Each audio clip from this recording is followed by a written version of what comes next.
3, 2, 1. In the moment between the final countdown and the resounding sound of gunfire, there was a strange emptiness where time seemed to stand still. A person sits on a freezing metal chair, hands trembling despite trying to keep their back straight, knowing that in a few seconds the bullet will pierce their heart. But the question that few dare to think about is, does death really come immediately? Or in those final moments, was consciousness still clear enough to feel every pain, every last beat of a breaking heart? The firing squad is the oldest method of execution still used in the United States. Among all modern methods, it has the lowest failure rate. It's not because it's perfect, but because when everything goes according to plan, death comes faster than any other method. Its history is not only linked to the criminal justice system, but also to war crimes, and to execution walls around the world. In America, in modern times, the goal has always been the heart. Always. But why not the head? The place where everything is supposed to end instantly. The answer lies in both science and images. A shot to the head isn't as sure a kill as people think. There's only one way to ensure immediate death: destroy the brainstem, the part located at the base of the skull that controls life-sustaining reflexes like breathing. If the bullet misses by even a few centimeters, the condemned prisoner could fall into a prolonged coma, or, worse, survive with terrible injuries. At that time, the prison had to bear the enormous medical costs for someone who had just been sentenced to death. But most importantly, it's the image. The state doesn't care whether the method is truly humane. They only care whether it looks humane. 2 to 4 rifle bullets fired into the head from a distance of 25 feet will turn a human head into a horror show of shattered skulls, splattered blood, and brain tissue flying everywhere. The condemned prisoner will be so disfigured that no one will be able to recognize him. That's not something any civilized state would want the public to witness. So they chose the heart, and they chose a distance of 25 to 30 feet. It's not by chance. That distance creates a psychological buffer for those holding the guns. Historically, 1 or more guns were loaded with blanks, so that the shooters were unsure who actually caused the death. Of course, anyone who has ever fired a rifle knows that the recoil from firing live rounds is entirely different from that of blanks. But it was a necessary self-deception. Modern studies show that many shooters in the execution team refused to participate a second time. A former anonymous sniper once shared in an interview that he still saw the face of the man he shot every night for 30 years afterward. PTSD symptoms in this group are much higher than imagined. They are not combat soldiers in the war. They were ordinary citizens paid $50 a day, now equivalent to over $1,000, to carry out the law's sentence, and that haunted them for the rest of their lives. The traditional process of a firing squad execution begins at dawn. The first light of day shone through the prison bars, waking the condemned from their short sleep, if they could sleep at all. The keys rattled in the lock, the iron door swung open, and they knew this was the last time they would leave this room. There is no tomorrow. There's no more chance. They were led out into the prison yard, and in the old days, what awaited them was a large, screaming crowd. In the early 20th century, witnessing executions was almost a public event. Besides the victim's family and the condemned prisoner's family, anyone who arrives first has the right to enter and watch. First come, first served. But before entering that final dawn, there were 24 hours when time seemed to pass strangely. Psychologists call this the time dilation phenomenon. Every second felt like a minute, every minute like an hour. The day before the execution, the condemned prisoner is allowed to meet approved relatives, usually a spouse or children, for a few hours. Those are goodbyes that no one can prepare for.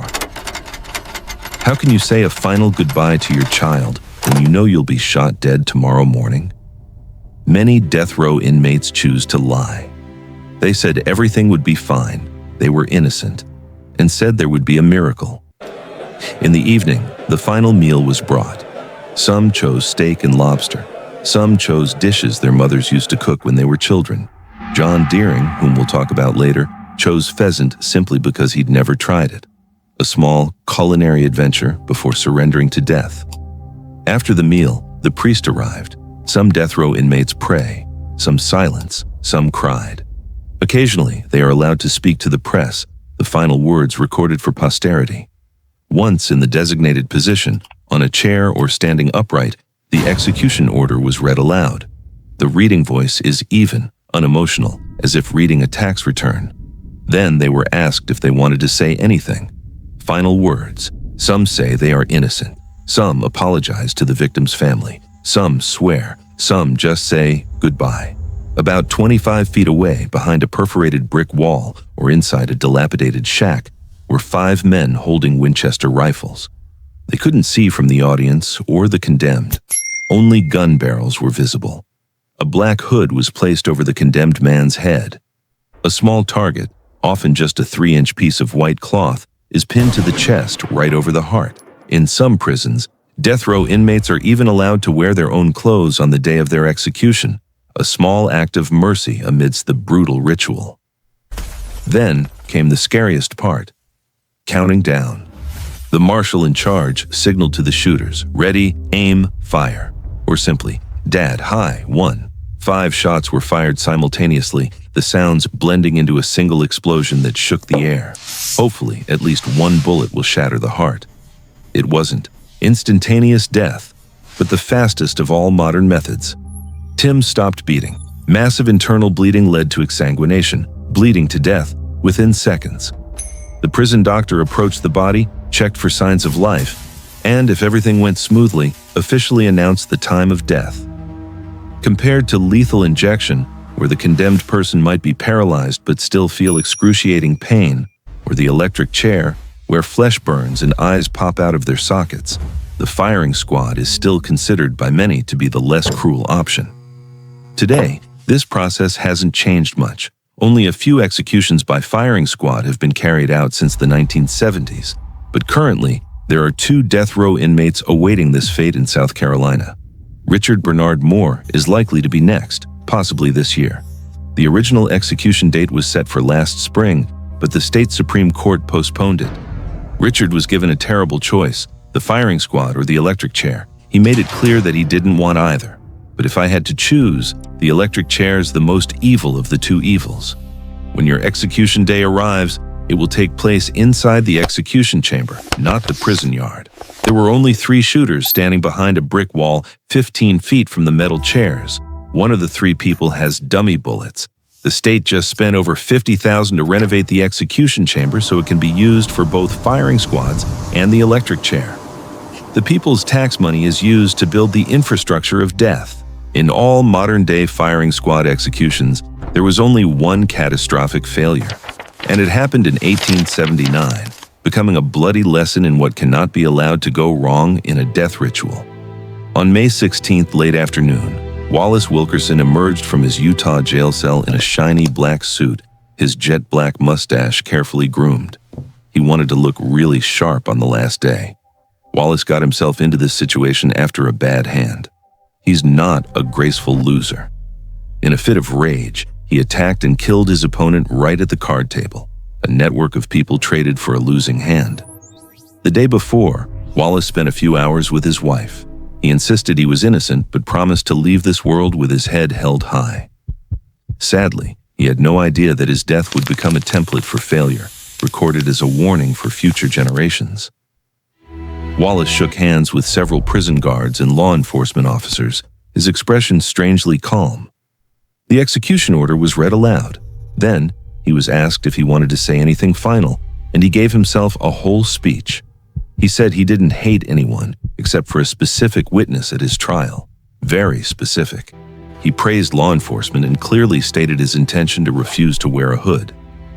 "I promise you, I intend to die like a man, looking my executioners in the eye," he said. Wallace sat on a chair about 30 feet from the dilapidated old shack where 5 marksmen were waiting. Just as you requested, no hoods were worn. A small 3-inch white target is pinned to the chest. Wallace shouted, "Aim for my heart, Marshal." Despite his calm exterior, he was panicking inside. He wasn't quiet, confident, or collected as he wanted the crowd to believe, and that was the fatal mistake. Marshall didn't make any other preparations. There are no ropes, No target location check. Marshall said, "Bay, hi." Wallace squeezed his eyes shut, his entire body tensing in anticipation of the bullets about to pierce his chest. He gritted his teeth, clenched his jaw, and clenched his fists. All these unconscious neural movements shifted the target from its correct position. 1. Many gunshots merged into a single enormous supersonic boom, the frequency and tone of which echoed through the bones of everyone present. But the echo didn't gradually fade into silence as expected. Instead, a chaotic and terrifying scene erupted from the chair. Still alive and in excruciating pain, Wallace screamed, "Oh my God, they missed!" He jumped off the chair and collapsed to the ground in a heap of broken bones, shards, and blood. A bullet struck the upper arm, completely shattering the bone.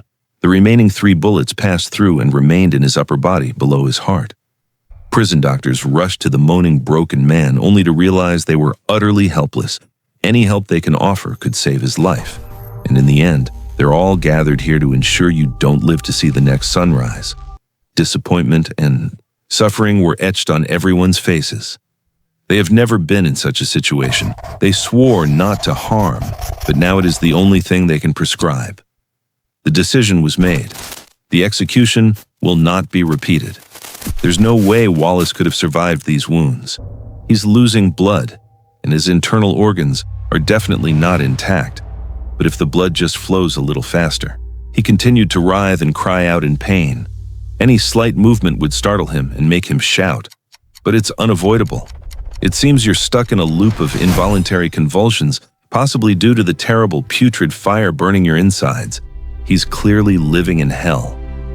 Try to imagine how the spectators felt watching such a performance. His animalistic screams are becoming increasingly inhuman. Wallace remained in that state, a bloody human wreck, for 27 minutes before his heart finally gave out. Cause of death, exsanguination. He lost a considerable amount of blood before his system finally shut down. This event shocked public opinion, forcing states to strictly reform execution procedures, add more restrictive restraints, and implement closer medical monitoring.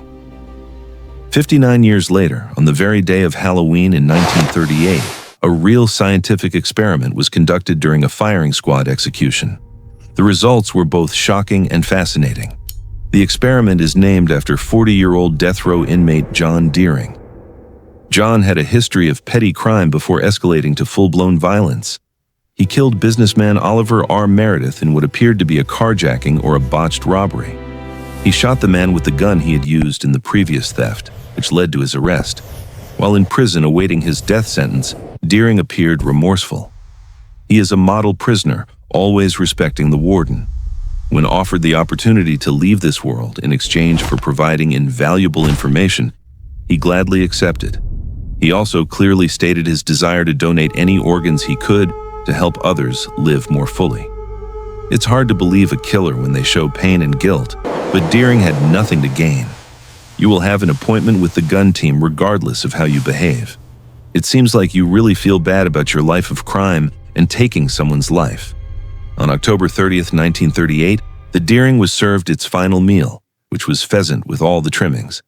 He simply never had the chance to try it and wanted a little culinary adventure before giving himself over to death. He had his last meal with his lawyer, the priest, and the warden. Together they talked about upcoming events. They discussed the experiment, and Deering revealed a little of his mental state. "From now on, I have to become an actor. No one is to know what's happening inside me," he told them. "You're struggling with nerves, but don't want to show it. No one knows if he slept that night, but indeed, none of us could have slept in those circumstances." At exactly 6 a.m. the next morning, Deering was brought into a small room inside the Sugar House prison. Dim light shone, but darkness still filled most of the surrounding space. Thick blankets were hung to cover the small windows completely, blocking out daylight and deterring curious onlookers outside. 75 witnesses were already seated, waiting to witness this crazy scientific experiment. First, Dr. Besley attached electrodes to Deering's wrists, immediately beginning to monitor the electrical patterns of his heart. This was not done randomly beforehand. The doctor wants to know when the nerves will really kick in. Initially, his heart rate remained stable at around 72 beats per minute. a surprisingly normal number for a dying man. Next, Deering was asked to sit down on a metal chair. The execution order was read aloud. A signal was given for him to say his final words. He simply said, "Goodbye and good luck." "Okay, go ahead and do it." Deering was tightly strapped to the chair with belts. A small target was pinned to his chest and the hood was placed over his head. His heart rate quickly jumped from 72 to 180 beats per minute. He's clearly terrified. Not far from him, but out of sight of the witnesses, were 5 rifle-armed men lined up and waiting. Only one person had blank bullets, but no one knew who it was. Each person was paid a daily wage of $50, equivalent to over $1,000 today. It's time to proceed. The marshal took his position and began counting down to signal when to shoot. It took 22 seconds of anticipation, sweating, and a racing heart before the fatal shots pierced his chest. Deering's heart immediately began to contract. It was clearly pierced by at least one bullet. This lasted for 4 seconds before stopping. Then, it gradually began to slow down until it stopped altogether. It took a total of 15.6 seconds. But Deering was clearly still alive. Dr. Besley predicted this, at least for a few moments. No activity was recorded on the machine, but he was still breathing and weakly struggling against the restraints. 30 seconds passed and he was still moving. Dr. Besley stared at his watch, his surprise growing. A full minute after his heart stopped beating, Deering was still breathing, emitting the faintest of moans. Your brainstem is still functioning, still providing energy for life-sustaining reflexes. His movements and actions, though restricted, seemed to have at least a partial degree of consciousness. 2 minutes after his heart stopped beating, Deering's movements were slowing down. Life was clearly almost entirely extinguished, but he was still in his body. He's still breathing. It wasn't until 134.4 seconds after his heart stopped beating that Deering was officially declared dead.